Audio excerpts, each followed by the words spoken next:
love the fact that in this state, I can be a member at the MIA, at the Walker, and a card-carrying Fisher person. I love that.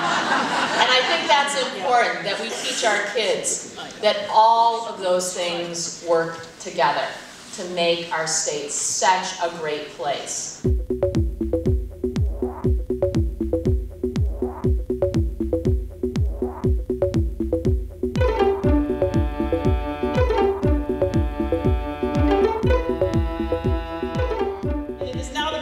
It is the worst of times, as they say. Since we passed the amendment, the economy has really tanked. Funding from the amendment may not be available for a while, and maybe not for 2 years, so in the meantime we have to protect the current arts funding. So the legislature must balance the budget, and you may know that Governor Pawlenty has recommended cutting the arts by 1/3 next year and 1/3 the following year, which would cut current arts funding by 50% over the next 2 years, in addition to eliminating the State Arts Board. All of these recommendations are completely opposite of what the voters asked for on Election Day, which is investing more in the arts and culture and not less. So, have you figured out what our other message of the day is? As we work through this short-term budget crisis, our other message is please limit cuts to the arts to 10%, the average cut to all state agencies. We recognize there's going to be cuts. We recognize the state is in a terrible deficit pickle. But that doesn't mean that all of the cuts need to come out of the arts, right? If they're going to cut the whole system by 10%, I think a fair cut would be about 10%. Then we're doing our part to balance the budget just like everybody else, but you sure don't wipe out arts funding, which is a tiny, tiny, tiny, tiny fraction of the state's budget. Even if you wiped out arts funding, it would do almost nothing to balance the budget. A lot of people want to use the money for some jobs and community development. Well, we could use art money for that. Artists need jobs.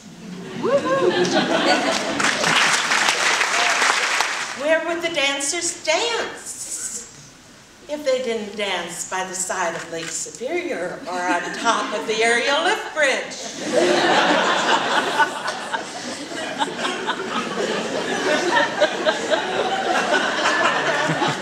We have to start thinking outside of the box. There's rock-solid proof out there that the arts contribute greatly to Minnesota's quality of life. And there's further proof of the importance of the arts to this state's ability to attract top companies, top talent, and top jobs. And in economic times such as these, every job and every company is vitally important to our future.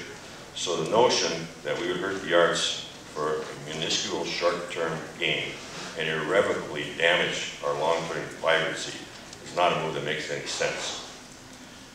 The bottom line is that 50% of this money goes to the State Arts Board and the Regional Arts Councils, and that's a final bottom line. It is at least 50%, and as far as I'm concerned, as Chairman of the Finance Committee, there's no argument about that. And that's the message.